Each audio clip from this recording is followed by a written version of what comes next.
thanks to Sue and Sharon, the CNTS, and it's a great honor to offer another presentation to you all. I'm coming here live from my friend's house, the old yellow house, which was built in 1890 and was used by the California Nevada Railroad along Moraga Way here in Orinda. So that's where I'm broadcasting from. And I'd like to thank my friend James Wright for allowing me to use his facilities here. You should check it out. It's totally restored, sustainable, green 1890s residence and estate. Others, again, CNTS, that I always like to thank East Bay Regional Parks, Mount Diablo State Park, East Bay Mud, Contra Costa Water District, Save Mount Diablo, John Muir Land Trust, for all the habitat that they provide for mountain lions, and working to preserve corridors so that hopefully they'll remain part of the landscape here in the East Bay. Other individuals, many people are doing conducting research on mountain lions. Reg Barrett, Steve Dodsian, Quentin Martins up at Audubon Canyon Ranch, and Chris Wilmers down to San Francisco Peninsula at Santa Cruz. And then, of course, here in the East Bay, we got our photographers, Dave Harter and Joe Golkowski, and Sin Cross working her remote infrared motion detector cameras, all contribute to research for mountain lion ecology here in the East Bay. I got my interests growing up in Lafayette. I've been an East Bay resident all my life, and my first encounters with mountain lions were on the old westerns, and what really struck me was seeing Paladin when the early 1950s get tore up by a mountain lion, and then I was hooked. And then in high school, a friend of mine's dog treated a mountain lion in his backyard, and we pulled the dog back, and then the mountain lion jumped out of the tree, and we followed it for 2 hours until it got dark, and I thought it was probably best to return since we couldn't see it anymore. But I've had an interest in mountain lion ecology in the East Bay, particularly because of the fragmentation of Contra Costa County. Mountain lions got their beginning. Their ancestors were the saber-toothed cats. Here is Smilodon fatalis californicus, the California saber-toothed cat, our state fossil. If you ever get a chance, go down to the Fossil Discovery Museum in Chowchilla, and they have fully articulated skeletons of some of the megafauna. Mountain lions began their offshoot off of the saber-toothed cat lineage, maybe 42 million years ago. And then during the great freezes at the end of the Pleistocene, the megafauna were wiped out. And then it's been suggested that perhaps mountain lions in North America were extirpated and retreated to Central and South America, and recent genetic studies suggest that at the end of the Pleistocene, perhaps 10,000 years ago, they may have re-invaded and dispersed up into North America from Central America and South American populations. 2 subspecies are recognized, basically the South American population, and then the Central America and North America populations. Originally, I think 8 subspecies were considered to be valid, but now genetic research suggests perhaps there's It's widely accepted that there's two subspecies. And so this is an adult mountain lion. You can see they are hardwired and built for feeding on deer. In fact, 75% of their diet is deer. And they're really built for it. They've got a small head, that long tail acts as ballast when they're pursuing their prey. The front legs and paws are much larger and robust than the hind limbs, and hips, which are, if you look at a profile of a mountain lion, the hips are raised. The rear end's adapted for jumping, the front end's adapted for grasping their prey. As I said, 76% of their diet is deer. And then, of course, they won't hesitate to take raccoons, house cats, dogs, goats, pigs, rodents, and livestock, the latter being when they sometimes get into trouble. Rodenticides have become a big problem in California due to many reasons. The widespread broadcasting has trickled all the way up into the keystone apex predators to where fishers in Humboldt, Siskiyou, and Del Norte County are having concentrations of pesticides and rodenticides, and likewise the same has occurred in Southern California and Central California.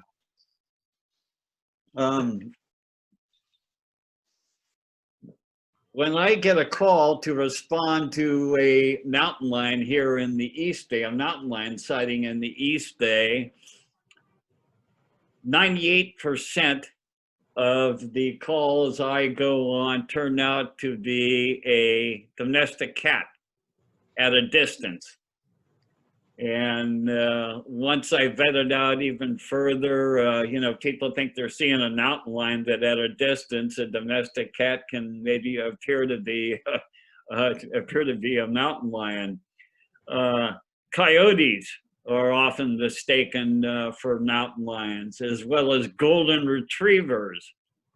And then, of course, bobcats.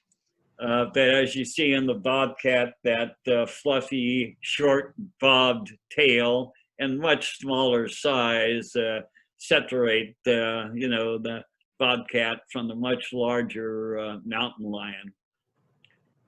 As I mentioned, here in the East Bay, if you look at this map, it depicts Contra Costa County, and I grew up here before Highway 24 and Highway 680 were here. Highway 24 and 680 have split the county basically into three sections. And so I'm calling the meta-population of East Bay mountain lions, which exists in Contra Costa and northern Alameda County. And then if you look, the area north of Highway 24 and south of 4, where Briones Regional Park is and San Pablo Reservoir, I kind of call that the Briones population. Below that, south of Highway 24, Las Trampas Regional Park, the Las Trampas population, subpopulation, and everything east of 680, the Diablo subpopulation. Mountain lions prefer cover, and so that's why they go undetected. They don't fear humans. They don't like humans. However, they've really learned how to move about undetected in the East Bay. With the onset of COVID here, I've noticed there's been an upswing in mountain lion sightings and mountain lion captures on home videos and on back decks and in driveways, everywhere from Tice Valley all the way up and down the 680 corridor. Mountain lions exist with us, And I have documented their presence and sightings at the Chevron refinery in near Point Richmond at Point Mulati, where a cat had gone down, a big mountain lion male had gone down Wildcat Creek to feed on the population of deer at Point Mulati and on the protected properties of the Chevron refinery. Another incident is where I detected a mountain lion kill at the Mcnabney Marsh right at the foot of the Venetia Bridge. Recently, a couple of years ago, a mountain lion turned up on a camera at the Fountainhead condominiums right at the southwest corner of Highway 4 and Highway 680. This mountain lion had come from Briones Regional Park undetected and showed up on that one camera and then retreated. And the only incidents of people seeing it, or that was recorded at least, was at this video capture at the condominium. My research suggests that mountain lions are having to adapt to cross these ecological barriers in the form of Highway 24, 680, and all the other roadways that are there, Highway 580. I've found that they're crossing under Highway 24 at Lafayette Reservoir, probably a well-developed trail, wildlife corridor that's been in existence for ages. They move across above the Caldecott Tunnel along the well-known Caldecott corridor. They cross over Highway 24 at the Shakespeare Festival there, at that freeway overpass. And as I mentioned before, under 24 at the Lafayette Reservoir. And then basically every major creek along Highway 680, I've found evidence that on either video cameras or tracking that they're crossing under Highway 680 at Stone Valley Creek, at Stone Valley Road, at Green Valley Creek, at Diablo Road, at Crow Creek, at Crow Canyon Road. And so they're going underneath of the freeways. They can't cross the BART tracks. They've tried and been hit. They can't cross the freeways. They've tried and been hit. They've tried to cross Amtrak where they were hit. So they have all these ecological barriers, and then you can imagine this poses limits to genetic drift into any of the populations. So if you look at a map of Contra Costa County here, you can see the green, which is really high quality mountain lion habitat centered around Mount Diablo in the center, and then along the western border, stretching from Wildcat Canyon all the way down to Las Trampas Regional Park.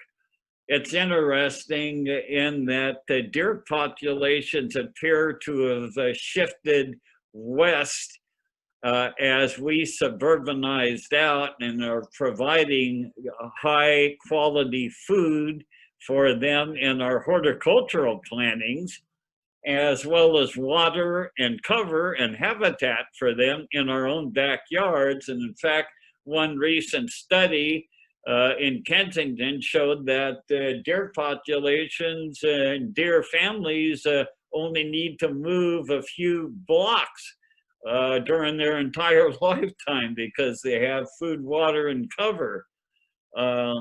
These concentrations of deer in urban and suburban areas provide great food for mountain lions, and that's why we detect them and come in contact with them in our backyards, and they show up on our video cameras as well. The highest concentration of mountain lions in North America is in the 12,000 square mile Vancouver Island, which has a population of about 800 resident mountain lions. California has 164,000 square miles, and with the widely accepted by most biologists densities of 1.7 mountain lions per 100 square kilometers, which is 38.6 square miles.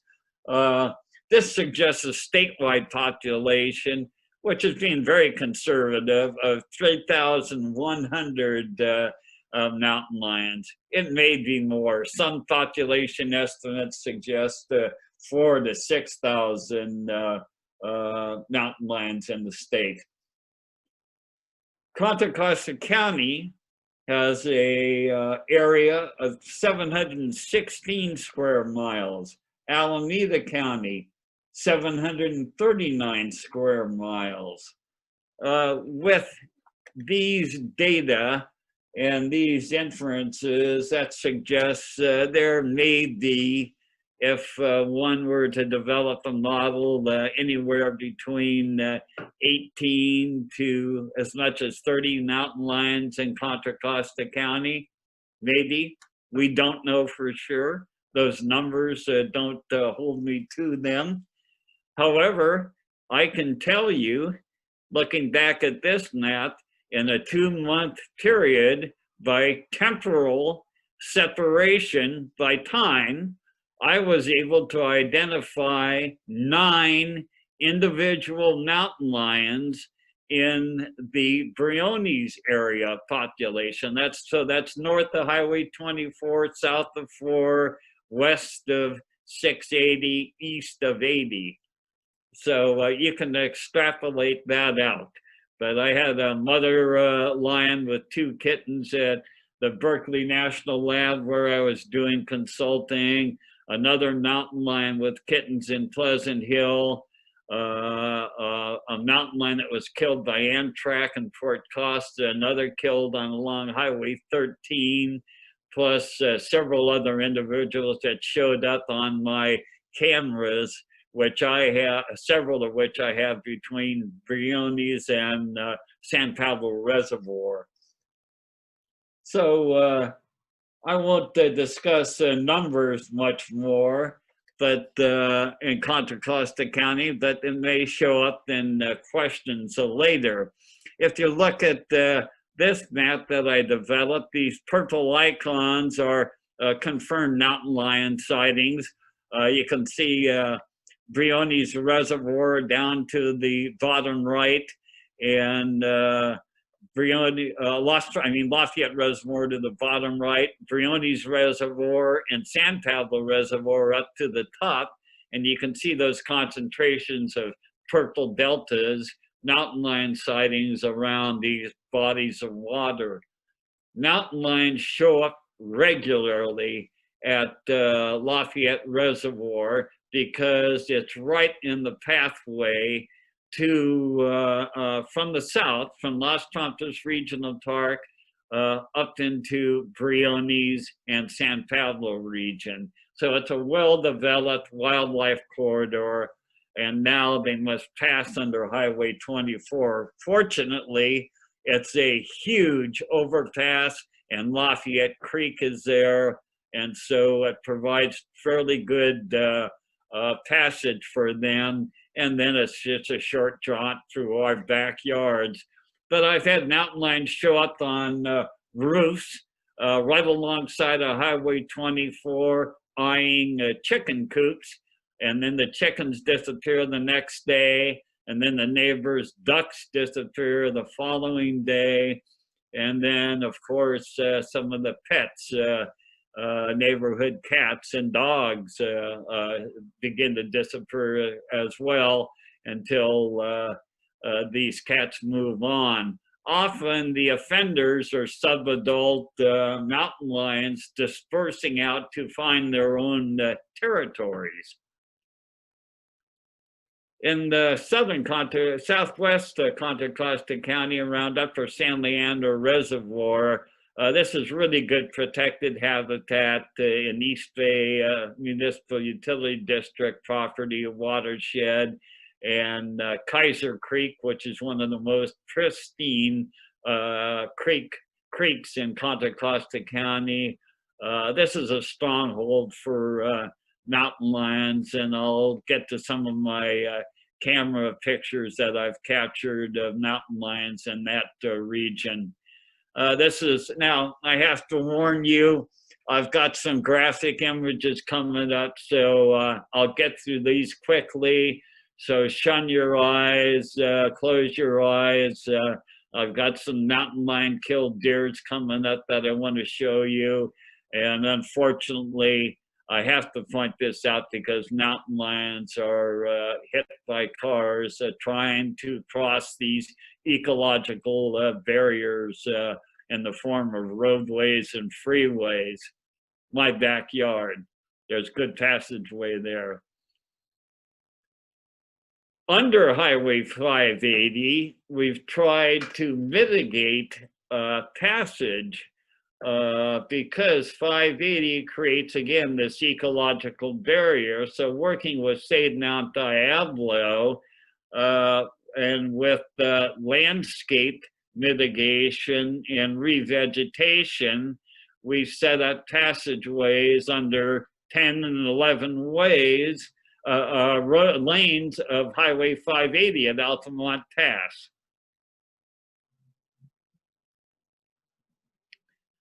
Under Donner Summit and under Highway 580, mountain lions are using roadway conduits. Here's a big nail passing under a conduit. And under Highway 24. Mountain lions also cross rivers, streams, and reservoirs and lakes. This is one crossing the Klamath River. And this is the look you don't want, with the ears laid back and that wide-eyed, toothy grin. This cat is suggesting you had better back off or I'm gonna be in that canoe with you.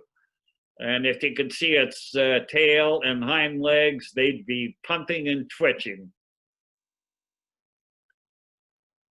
This is the favorite deer, favorite prey of mountain lions, the Colombian black-tailed deer, which this time of year during the rutting season, they're starting to concentrate, the bucks are, and with their heads down and working out territoriality, they're more vulnerable.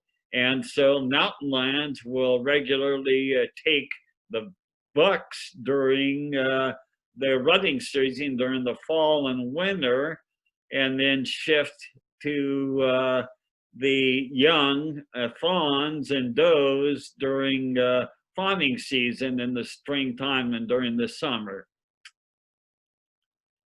And this image showed that recently where a jogger was backed up a roadway when he stopped to check out this mother's kittens. And this is what you don't want to encounter when you see a mountain lion. And this is what a deer would see if it looked over its shoulders when the mountain lion was approaching it to take it down. You can see that whole front end is business. And those hind legs are propelling this cat. And this cat's backing this jogger up the road. It was not attacking the way I read this. It was back. If it wanted to attack the jogger, it would have been on him. It's simply backing him up the road to keep them away from the kittens that he was checking out. And once the cat got deemed it was at a safe enough distance, it turned around and went back to its kittens. So I wanted to show you this. Look at those paws that are outstretched there. And these cats are very strong and able to take down deer. this deer was taken down in Lafayette along Release Creek. My good friend Gary Vogue wanted me to check this out. It's a classic mountain lion killed deer where you can see mountain lion will take a deer down usually by doing what I call the cougar crunch, where the mountain lion goes for the back of the head, and their canines are designed really to separate C1 and C2, the atlas and the axis, for quick dispatching of their prey. Otherwise, they'll go around and crush the trachea and suffocate the animal, or thirdly, try to puncture the head or brain case. Sorry for being so graphic. They discard the stomach. They pull the stomach to the right, to the side, and the intestines, and they go for where the organ meets first. And you can see how the rib cage is neatly clipped by those cheek teeth, carnassial teeth, which are designed to act like scissors. And like a surgeon, they'll open up the abdominal cavity and feed on the organ meats first, and then they'll cache their prey and then come back and start to feed on the muscle tissue. And this is a mountain lion taking down a deer. And this is a video, a trail camera capture of a mountain lion taking down a deer. They're on the lower left. This is in Tennessee Valley, thanks to Zara McDonald from the Field Day Conservation Fund for this image, as well as this one. Now, this is a mountain lion killed deer, and you can see other critters benefit from scavenging on mountain lion killed deer, in this case a coyote. And if you look over on the far right, you can see a bobcat patiently waiting its turn. I document mountain lion tracks when I encounter them when I'm doing my field research. There's a mountain lion track, the lower one, where the nails aren't registered, and there's that large planter pad. The upper print is that of a coyote with the nails registering, and the planter pad being more rectangular, triangular in shape in all canids. I'll do an acetate positive drawing of the real size of the mountain lion prints. In this case, on the upper left is the front left paw print. The upper right is the front right, and the lower left is the rear left, and the lower right is the rear right. And you can see the front paws are much larger than the rear paws, and that's what I was telling you about. The front end's adapted and designed for grasping their prey, and the rear end with those long legs are adapted for leaping. A mountain lion can leap out 45 feet one single bound while sitting, or leap 15 feet straight up in the air. I'll record their paw prints when I see them. And then, of course, also, cats like to scratch, just like our domestic cats like to scratch the back of our sofas. Mountain lions need to sharpen their claws, so down logs. And in this case, in Wildcat Creek, I recorded an area where mountain lions had used these 4 stumps. This is one of the 4 for sharpening their claws. And then often they'll turn around and scent mark as well by urinating. And then, of course, they'll use their hind legs also to mark their territory, nails in particular.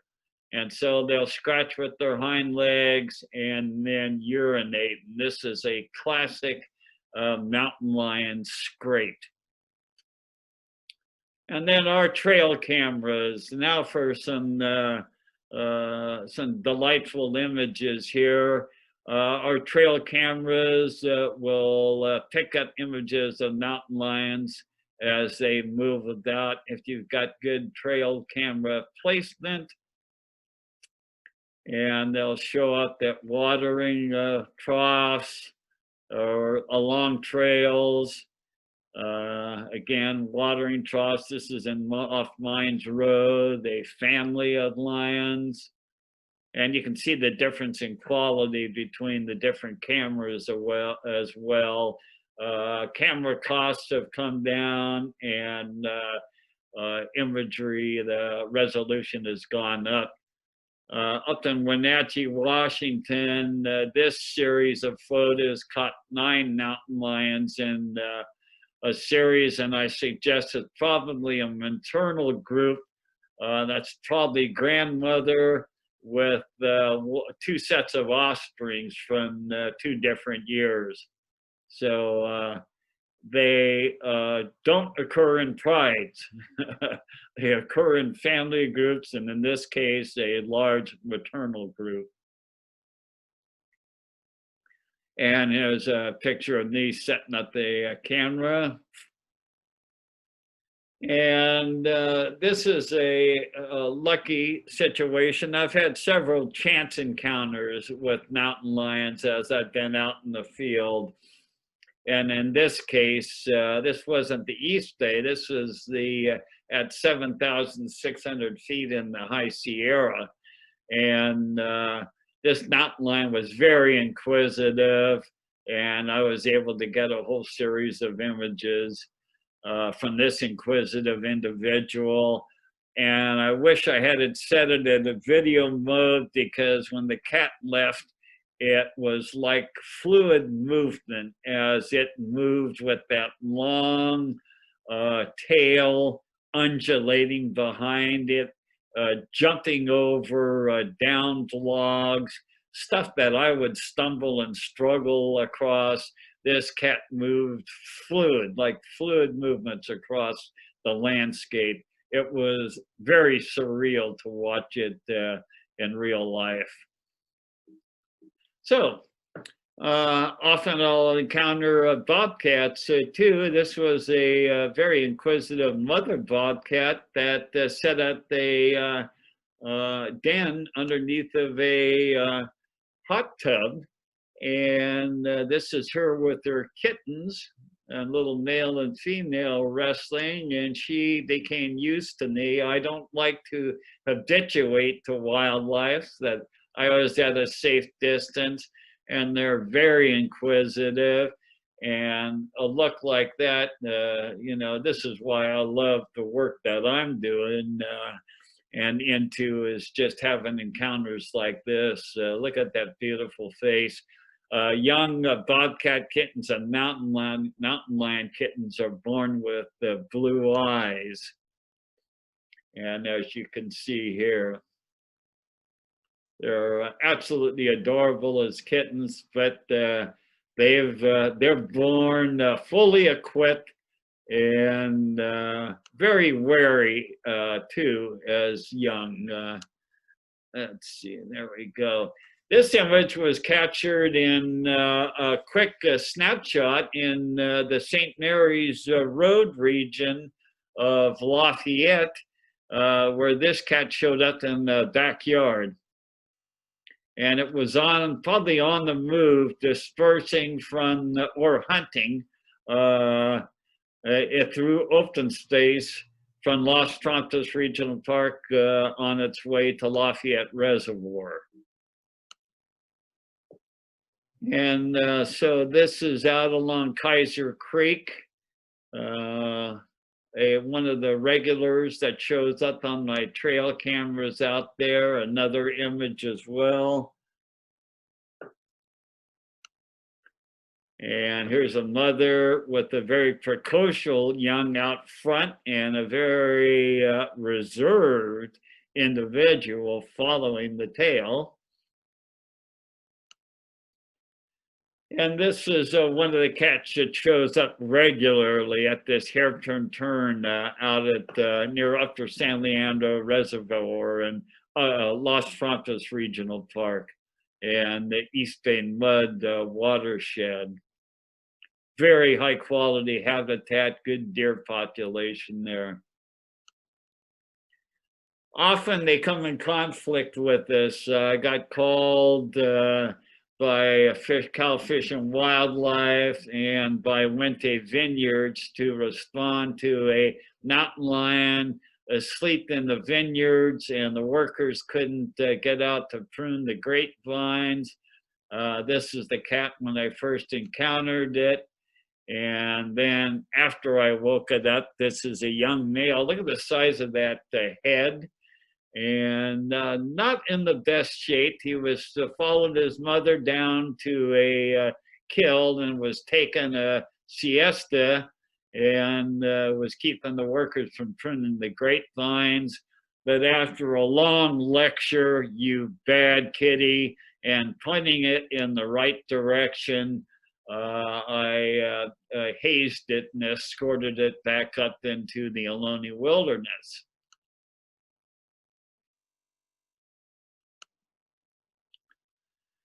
Mountain lions in the East Bay, I've noticed, appear to be very reddish in color, whereas elsewhere they're very tawny, elsewhere in the state. And this individual was just tranquilized down at the Stanford campus just before being relocated upslope back into the Santa Cruz Mountains. I responded to a call of Black Panther sightings. One, the most recent, was out at the Alviso Adobe in Dublin. A mother and daughter swore they saw what they said was a retriever size, 100-pound size Black Panther. Gary Vogue and I, during the early 70s, would get Black Panther sightings all the time. I responded to one out on the Concord Naval Weapons Depot for 3 days in a row. And finally, the resident said, "You've got to see what this Black Panther did." And I went out, and there was a deer carcass 30 feet up the oak tree. In this case here, this was 4 days after the Alviso Adobe sighting that I went on, and I didn't think that the mother and daughter really saw a Black Panther, but my friends were out hiking in Los Frontos Regional Park 4 days later, and they came across this. Mountain lions do not tree their prey, and so this was probably an escaped Black Panther that had treed its prey, and this is a closer image of that same kill, which I think was probably a Black Panther that got separated from its owner. There are still people out there with exotic cat permits. There was a fellow who had the Contra Costa Zoological Society and the zoo with big cats in Concord for a while in the 50s, 60s, and 70s. And I think some of his cats got separated from him. Anyhow, biotelemetry study, which would be really nice to do in the East Bay, but Chris Wilmers in the Santa Cruz Mountains has had over 40 mountain lions radio collared. And then up in the North Bay, Quentin Martin's with Audubon Canyon Ranch in the Sonoma region has done work. This is on the upper left, right after the cat's been captured and tranquilized and taken measurements of the paws. And this case, a male, as you can tell right there, as to what's underneath his tail, that this is a male. And look at the countenance too. Mountain lions, just like a domestic cats, you look at the countenance and the large heads of toms, usually are your ones able to separate a female from the males. Males larger size, larger head. There's a certain gestalt, if you will, that the male mountain lions emit as opposed to the females. Quentin Martin's study, if you look here in the Sonoma region, this is these are points from his biotelemetry study in a 45-day period. This ended in, at the end of December 31st in 2018. The green icons are P5, and that's the resident male. And look at the size of his range. And in this population, this is typical for any given mountain lion population, where you have a one or maybe two resident males. Again, those scrapes and on the ground, and then those scratches and scent marks, urine marks are where males separate themselves and identify themselves with males and females within the population, and it cuts down on interspecific competition and fights, and separates two resident males in a given population so that there's not lethal encounters. And in this case, though, there's one resident male in this imagery, and then all the other different colored smaller territories that you see are the 5 resident females. Now, to give you an idea where this is, look at Santa Rosa there to the upper left, and Petaluma to the lower left. And then at the bottom right, you're talking about along Highway 32, and the upper right, Calistoga, Rutherford, Oakville, Yountville. So that gives you an idea. Right dead center is Kenwood, Boise Hot Springs, Sugarloaf open space, Jack London open space. So high quality habitat, a classic mountain lion population with 1 or 2 resident males, larger territories, and females with the smaller territories. And you can see right in the center and at the bottom, these mountain lions have found a way to cross Highway 12 at these pinch points, which are functioning as their major corridors in this region. So recently, the fires displaced lots of mountain lions throughout the state. This is Cal with when he first came into the Oakland Zoo. A big shout out to them and their veterinarians and all of their staff for doing such a good job on wild mountain lion rehabilitation and rescue there and treatment.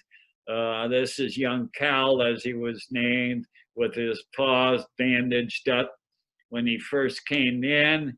And then on the left, when he, with those weepy eyes and burnt paws. And then when he was further along, after nursing him back to health, there to the right. And then with, here's Cal with 2 other rescued fire victims that have all bonded and will, it looks like now they found a place for them at Columbus Zoo in Ohio. So it'll be part of their rescue staff there. So mountain lions have learned to coexist with us. And as you can see, they come right into the urban fringe on a regular basis, undetected. The adult males do, and adult females with young who have become experienced and learned to move about following deer and taking down prey undetected. Again, it's the subadults that usually get into trouble. And here's P22. Thanks for Robert Martinez for these series of images here. You can see how beautiful these adult male mountain lions are moving about. Now, I'll leave this image on here and I will talk a little bit further and give you some facts before I open things up to questions. Look at this image here, and then I suggest find the mountain lion. So this is your quiz, find the mountain lion.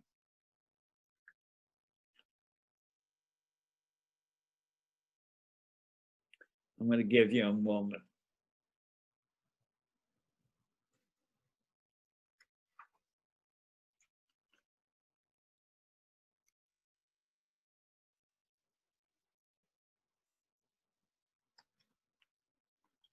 All right, and I'll give you a hint. If you look dead center on the ledge down at the bottom of this image.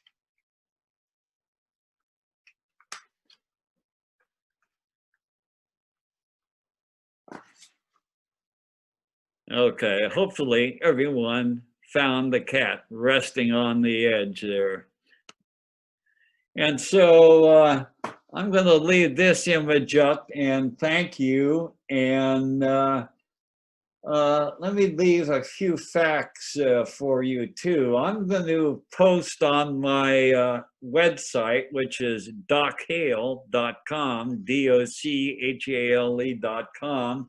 And you can communicate with me at the back of the website. There's a contact, a way to contact me. And people ask about, oh, geez, they're always afraid when they're out hiking about encountering mountain lions. Well, let me give you some facts here. In California, since 1890, there's only been 7 deaths and 18 confirmed attacks by mountain lions on humans. Deer have injured over 500,000 humans and killed over 3,000 nationally in the past 100 years. One has 1,000 times greater chance of being struck by lightning and 500 times greater chance of being attacked and killed by a domestic dog or deer than encountering a mountain lion. Humans have a 1 in 775 million chance of making contact with a mountain lion in the western United States and 1 in 3.4 billion for the entire country. In South Dakota, humans have a 1 in 65 chance of colliding with a deer in your automobile. So I find those facts to be very compelling.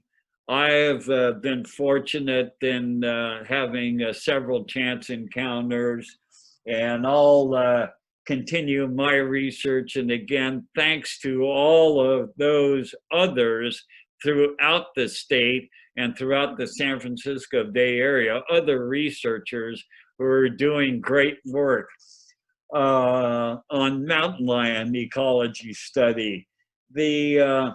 I'm going to post an article that I wrote for the Valley Sentinel entitled "The Truth About Mountain Lions," and I'll post that on my website by this weekend.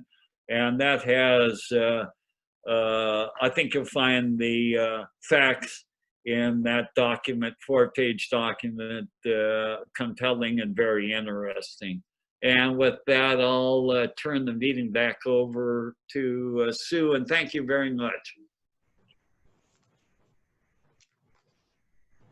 Hey there, this is Sin, and I actually have gone through and collected some of the questions that were in chat that did not get answered, the best I could tell, during your presentation. Um, so do you mind if I go ahead and ask you those now? Sure. Okay, so one of the questions that came up is the population of mountain lions and their prey, is that decreasing currently? Excellent question. That's why I'm working on preserving corridors at the moment. That's a big function of mine. If the Briones, Los Trontas, and Mount Diablo populations, subpopulations are to continue to exist, we're going to have pathways and corridors for that genetic drift and hybrid vigor in the population. Otherwise, inbreeding will occur. At present, if these are three separate subpopulations, they all appear to be sourced populations. That is, they're breeding still and producing mountain lions as opposed to being sink populations. I think the corridors that are in existence now are offering enough passageways for them to still maintain a healthy population, but it still remains to be seen. Suburban sprawl continues, and other problems. Loss of habitat is the big key, and loss of corridors are key to their existence if they're to continue to be part of our landscape. So yeah, they're still hanging in there now. It still remains to be seen whether they will be in the next decade or so. Well, that kind of leads into another question that came up. So you were showing the pictures of the corridors and the passages under like the 580 freeway. Yeah. And someone wanted to know, how do the mountain lions get directed to these passages? Well, these are passageways and corridors that have been in existence for millennia. And they've had to adjust them over the last few decades as the East Bay has suburbanized out. For instance, the passageway corridor from Los Trontas Regional Park to Lafayette Reservoir to Briones, that's a well-known corridor. The corridor above the Caldecott Tunnel, that's well known. And if you look at the landscape too, the ridge lines and the valleys and the creeks and the way the county is laid out, they are natural corridors and ridge lines that these cats follow. Particularly here west of Highway 680, again, the Caldecott and the Lafayette Reservoir corridors are the two major ones. And then all the creekways underneath of Highway 680. So you actually put in the passageways in the existing animal corridors? No, we don't have to construct anything. Those images I showed you in the beginning at under 580, those were existing causeways that were readapted and re-landscaped to direct potential mountain lions coming from the Diablo Range south through Livermore and that area up into Brushy Peak and Brentwood. Here in the East Bay and the 680-24 corridor, those natural corridors already exist in the form of ridge lines and creeks and causeways, and so we need to preserve them by enhancing them however we can East Bay Regional Parks does that by preserving the land, and they've done a good job. That's why these two corridors have remained functional. Okay, got it, got it. Okay, next question for you. How has Oakland Zoo's gondola development affected mountain lions? Oh, I don't know that it's probably affected mountain lions other than the fact that it's probably drawn people there to look at the captive mountain lions. I don't think it's had a negative effect in that Nolan Park area there. I have, through the years, I responded to a major concentration of mountain lion sightings coming from Redwood Regional Park into the suburban neighborhoods above Nolan Park and Oakland Zoo there. And so mountain lions would follow deer into the neighborhoods there to take down deer. And again, these were very well seasoned adult males and females that have moved in there, undetected, other than the fact that they left their killed deer in someone's back or front yard. And so I don't think the gondola has had a negative effect. It's too small a patch of land. It's above, and I don't think the cats care. Okay, and then this is a very specific question. Can you tell us about any sightings at Lime Ridge at Concord near Treat? Do you know that area? Yes, I worked with one of my former students who was a ranger with Walnut Creek open space. I've had cameras out there in the Lime Ridge area. Bruce Weideman, who has since retired, but I was able to capture images of mountain lions above Boundary Oaks.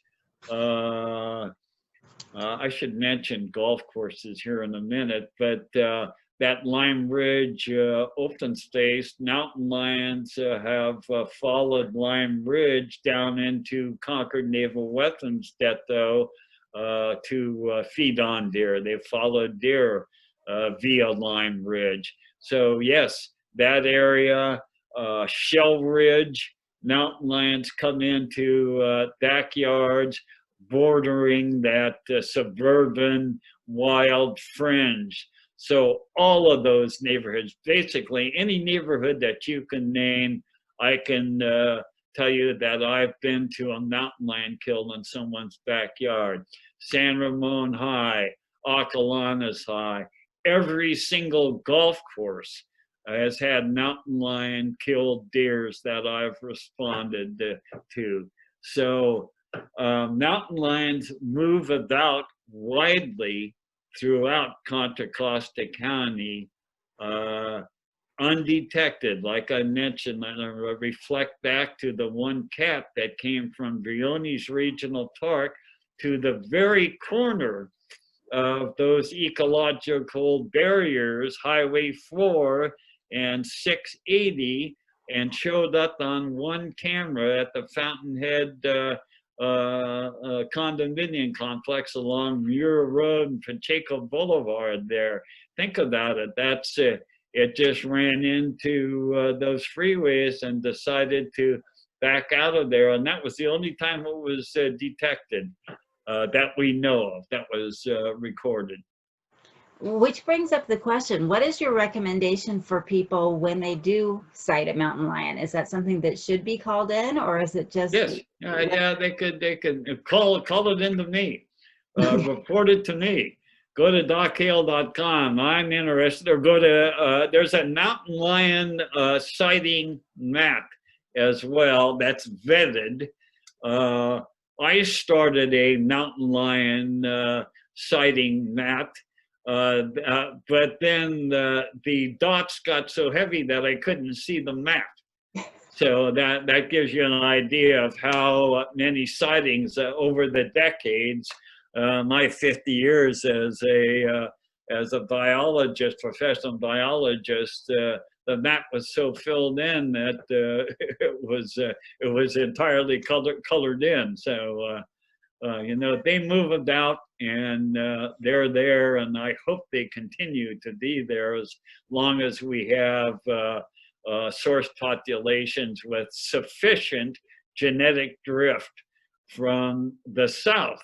And that genetic drift is going to come from Pleasanton Ridge, from the Diablo Range via Pleasanton Ridge, under 580 at Palomares Canyon, up into Crow Creek and Los Tontos Regional Park, and then up into our region, or from Diablo, the Diablo Range, south of 580 at Brushy Peak via Altamont Pass.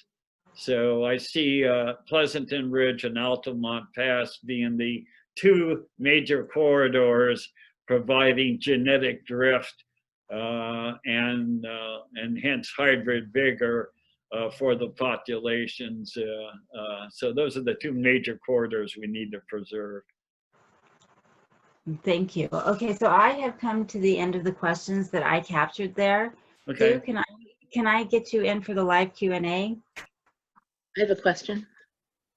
Okay. Hi, my name's Nancy Reeser. Jim, I think we met in high school. I'm not sure. But I just want to let you know that now I live in Crockett, and we get mountain lions in our little teeny town next to the water. We're surrounded on 3 sides by parkland. Mm-hmm. And it's about every other year. It's not every year, but we get mountain lions casually coming down in our neighborhoods and underneath bedroom windows and etc. And I was just kind of curious, this is north of Highway 40. Do you think those mountain lions may be part of that Briones pack? They are. I used to live in the past at the Ecology Resort. Get out. Yeah, on my good friend's property for several years. And I had a mountain lion sipping dripping water out of a leaky faucet one morning at my place. Mountain lions show up regularly along the Carquinez Scenic Highway. And so, yes, those are cats that are part of the Briones population, subpopulation that are moving out to the fringe. Yeah. I've also found that they use Amtrak for their movements, as well as the salt marshes surrounding the entire North Bay. Mm. Thank you. Yes. Thank you. Mm-hmm.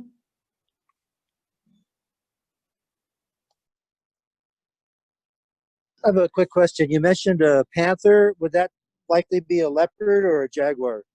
Well, okay, so a black panther is an African leopard. All it is a they have spots, but you don't see them. They're the melanistic form of the African leopard, and they have adapted to protecting their prey by bringing them up the tree to keep them from being scavenged by hyenas, jackals, and lions. That's why leopards, tree their prey. Mountain lions don't. Thank you very much. Yeah. So, hi, Doc. Hi, Bill. How are you? I'm doing well. Yourself? Good. You look great.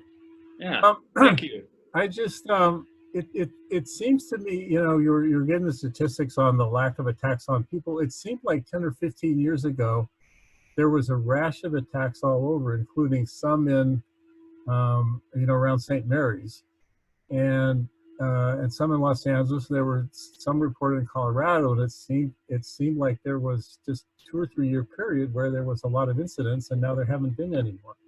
Yeah. Can't explain that. In Orange County, there were bicyclists that were attacked. In fact, one was killed. I really don't know how to answer it other than that it was just probably coincidental. Okay, yeah, it seemed like I'd never heard of them, and I never worried about them. All of a sudden, it seemed like they were all over the place, and now they're not anymore. Yeah. All right, thank you. Yeah. This is great. Thank you. You bet. Thank you. Hi there. I'd like to ask a question if that's okay. Yes. So much, Doc. That was fantastic. I really enjoyed it. Could you please tell me what your favorite trait of a mountain lion is? What's one of your favorite traits? The favorite trait? Yes. The flaming response. And this is when a mountain lion, male or female, they'll smell a scent post, a urine scent post, and then they get this and you've seen domestic cats, some of you may have, they get this very funny look where they are sensing the smell and bringing chemoreceptors up to their nose for fast processing, and they're sensing who was there, who came by at these scent posts, and it's the look that that mountain lion gets when they're exhibiting this flamen response. That's how it was named. That's F-L-E-H-M-A-N. Thank you so much. Yeah. I had 2 questions. Where am I? Oh, I noticed that some of the mountain lions had markings, like dark markings around this part, and some didn't. Is that a characteristic trait of all of them, or like why do some have it and some Most don't? of them have the black mustachio marks, and they all do. Some of them are more pronounced in some individuals, less pronounced than others.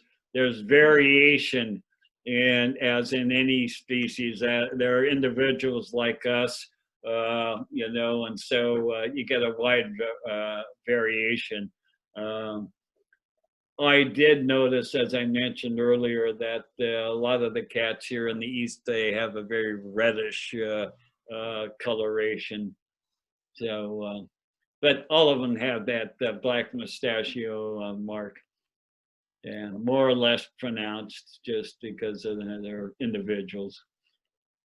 My other question, I apologize if you went over this already, I came in late.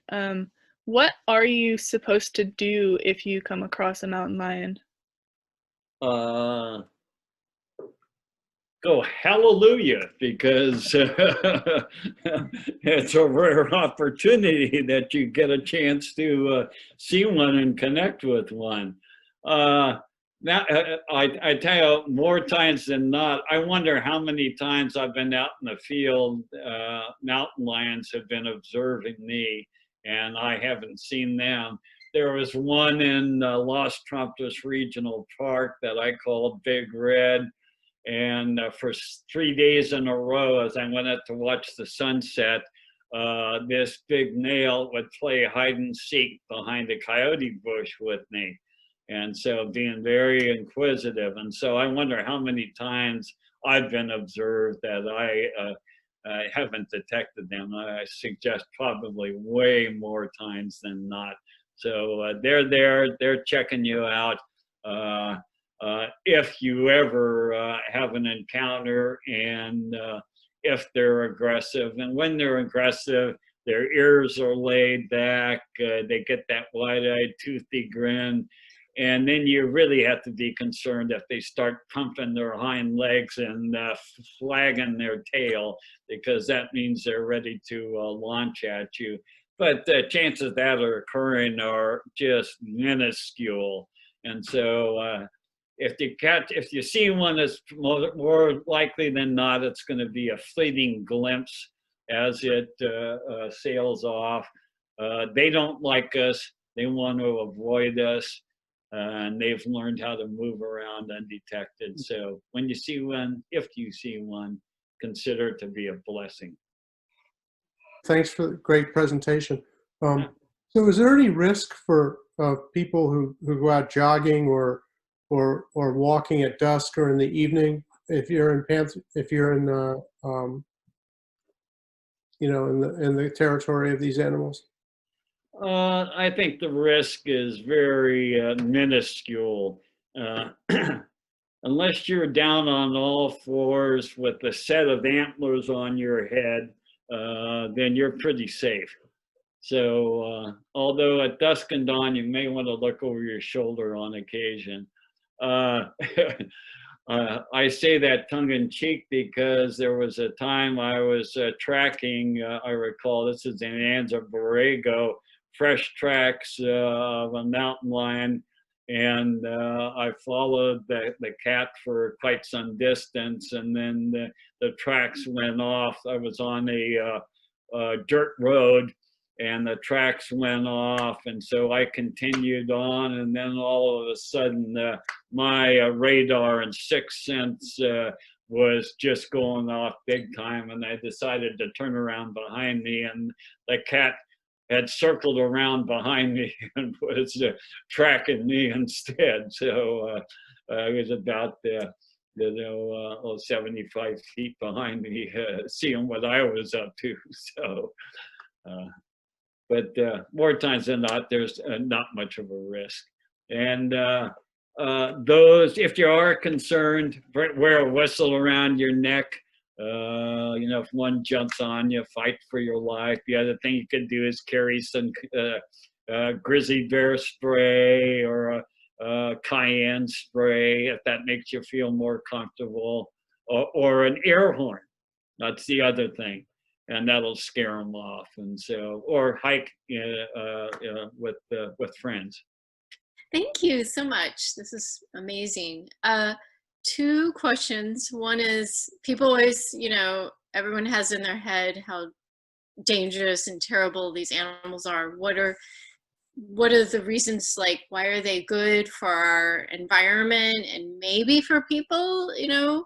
And also, what was the number again of about how many there are in the East Bay and California?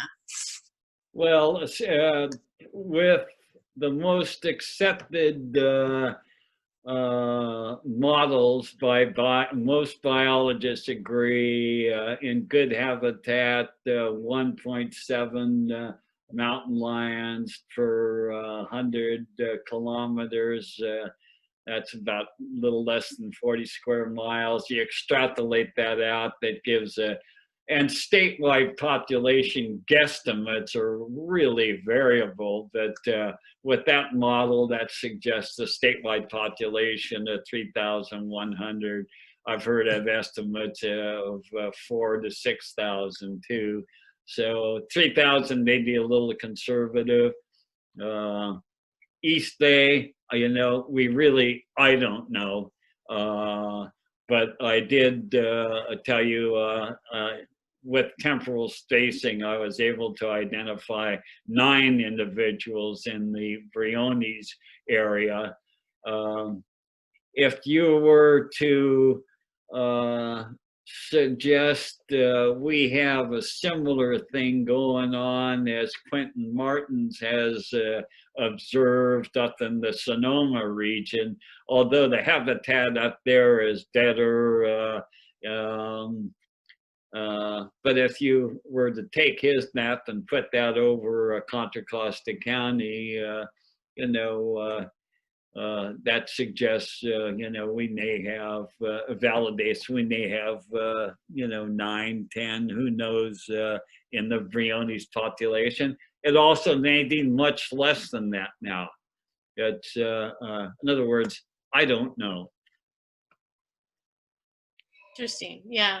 And about mountain lions show up out in Brentwood, Oakley, Los Vaqueros, you know, downtown Berkeley, you know, they're all over, you know, Contra Costa County and East Bay, they show up.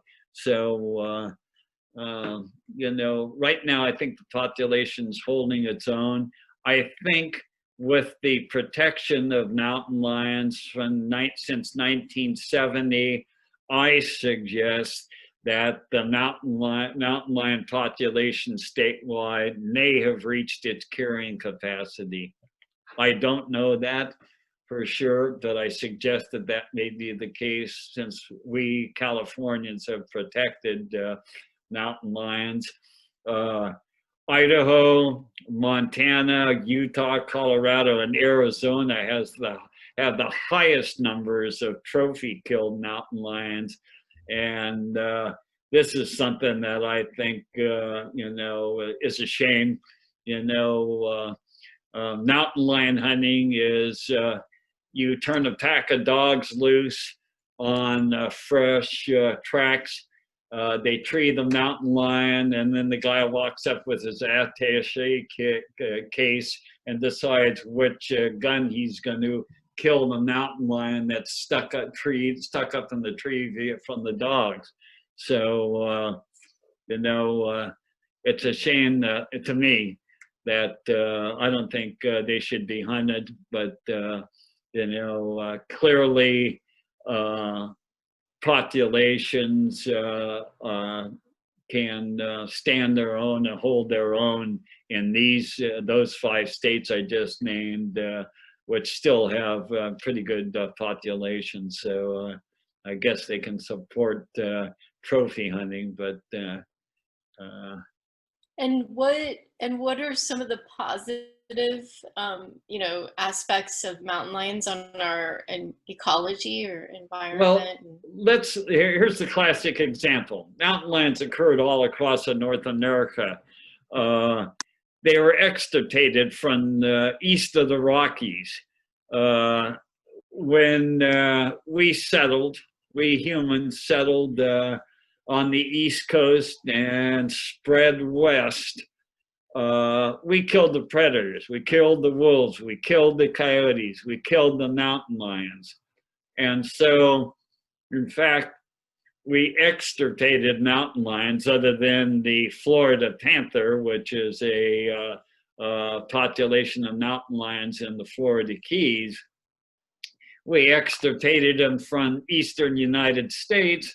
The result, the white-tailed deer population skyrocketed, overgrazing occurred, habitat was degraded. Humans, again, that's why we had the high concentration of contacts with deer and automobiles, because the population of deer, because of the lack of an apex predator to control their numbers, skyrocketed. So it has very negative ecological effects: overgrazing, habitat degradation, problems with humans. What does the habitat degradation mean? I get the overgrazing. Well, overgrazing leads to invasive species moving in, and so the habitat is degraded. It has a negative effect on the habitat. I see. Okay. It's degraded. Oh, thank you very much. I was so excited, Dr. Hale, to see that there was going to be a presentation on mountain lions. I'm so curious and really hope to see a mountain lion that's not about to pounce on me one of these days.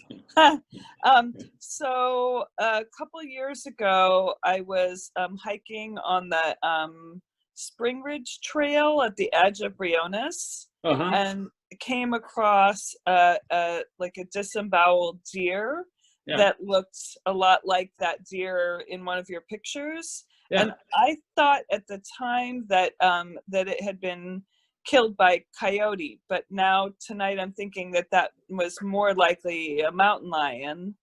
And I guess I'm curious about just kind of your opinion about that. And then in retrospect, coming across a disemboweled deer that still has lots of deer left to be eaten, should I be kind of thinking like, maybe I should leave this deer, like maybe the mountain lions nearby, or mountain lion probably is nearby. And again, those images of the classic killed deer where the rib cage, they go right for the organ meats first. So that rib cage is clipped very neatly like a surgeon to give access to the abdominal cavity to where all the vitamins or minerals are concentrated in the liver, spleen, heart, lungs, all the good stuff's eaten first. Then they'll come right back to the top of the neck and skeletonize the deer. I have a series of images of a large buck that was taken down, disemboweled, the classic kill, and then over a 7-day period, starting at the neck, totally, gradually, totally skeletonized as the cat came back to feed on it. So fresh killed mountain lions, or mountain lion killed deer, yeah, you should be paying attention and heads up. So do you believe that it's likely that that deer was a mountain lion kill rather than a coyote deer, coyote? Not seeing the deer, it's hard to say. So sure. Again, those images I showed you, if you get there right at first, that's what you see. But then the scavengers get in there, foxes, raccoons, coyotes, possums even, and then they start to scavenge on the carcass and tear it apart. And so a few days down the road, it's quite often difficult to determine who initially killed the deer. But if you get there early on, it's pretty obvious. And particularly if you look at the neck region and throat region, you can see those canine puncture marks and or claw marks in and around the head and throat. Thank you. Yeah, thanks a lot, Jim. Great talk. One comment first before a couple of questions. Somebody was asking about the ecological impact. I remember reading a while back that the deer are having a very bad impact on regeneration of the oak trees because they eat the seedlings now, and because the mountain lions aren't controlling them, they're kind of disappearing. So I just wanted to add that. Also the introduced wild turkeys and wild boar. Likewise, two introduced animals, very highly invasive, have a negative impact on oak seedlings too. I wasn't aware of that. One thing I had been thinking about the mountain lions going after the organ meats first, I would think that those would be most likely to spoil more quickly than the muscle meat, and that maybe that was partly why they were doing that. Do you think that's true? That's probably true, but I think over through evolution that it's accessible. They pull that stomach and the intestines aside, and then all that rich, in minerals and nutrients and vitamins are concentrated in the organ meats. Okay, the last question. And yes, it spoils much more quickly than muscle tissue. Right. So the last question is, we go hiking quite frequently along Pinole Ridge, frequently kind of late in the day and into the dark, actually. Yeah. We've seen plenty of hacks of coyotes and heard them, but never seen any mountain lion sign or kills or anything. Are there many of them around there, do you think? There are. And so I have remote cameras in that region, and yes, there are individuals working that area. Okay, thank you very much. I don't have a question, I have a comment. Going back to trophy hunting, it has the effect of inverting evolution, survival of the fittest, because the mighty hunters want to get the biggest animals. Sure. In order to increase the number of mountain lions, should we try to increase the number of deer, and how would we do that? No, I think it's too difficult to do, and we've already increased the number of deer by with our horticultural plantings. I've noticed through the decades a shift in deer populations from the East County. They're clustered still around Mount Diablo and around the foothills of Diablo, but there's been a shift of deer populations to areas west of Highway 680. And so we're doing a good job of encouraging deer populations. So I think the best way to help mountain lions is, again, preserve the corridors and to preserve habitat. Thank you. People ask, I'll go back to that other question, am I concerned, or people who are concerned when they're out hiking at dusk and dawn or at night. I always tell people, you can lock me in a bank vault with a wild boar, a mountain lion, a rattlesnake, and a grizzly bear. It's the two-legged wildlife that I'm concerned about. Hi, thank you. My question is about vocalization. How much do mountain lions vocalize, and when and why?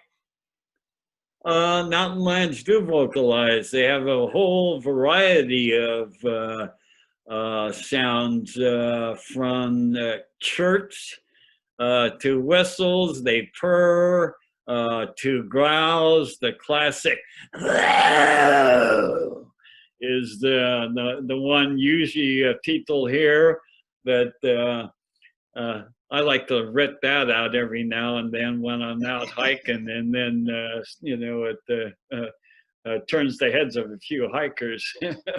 but that's the classic call, and they use it for intercommunication, mostly the females with the young. Series of chirps and purrs, and but then during mating season, and I've heard this, breeding pairs, they really let out a rip-roaring, caterwauling series of vocalizations. So I've been fortunate to hear them numerous times in my hikings and research. Wide variety, used mostly for interspecific communication, mostly between the males and females, adult males and females during breeding, and then between the mother and her kittens and cubs as she raises them, and then less so between separate females and separate other adults. They communicate, again, mostly through their scrapes, their scratch posts, and their scent marks. Thank you very much. That is it for all the raised hands. So I think, unless anybody has any other questions, going once, going twice, I want to thank you so much for this wonderful presentation. Quite amazing to learn how many mountain lions there are living so close to us and managing to survive in spite of us. That's the amazing part. Thank you so much for sharing your amazing expertise and experience and photographs with us tonight. Well, thank you, Sue. And again, a big nod to all those who preserve habitat here in the East Bay, all the different organizations, and all the great researchers that are out here in the Bay Area and in Southern California as well, and throughout the state. And again, a thank you back to you, Sue, and the California Native Plant Society. It's been great to be here tonight. All right, thank you everyone who's been here. Thank you very much to Sin Koluthros, who in my rattled state tonight, neglected to introduce. She is our wonderful co-host here and does a great job with helping with the questions and many other things. So thank you to all who have attended, and we'll see you hopefully in January. And thank you so much again, Jock. Thank you.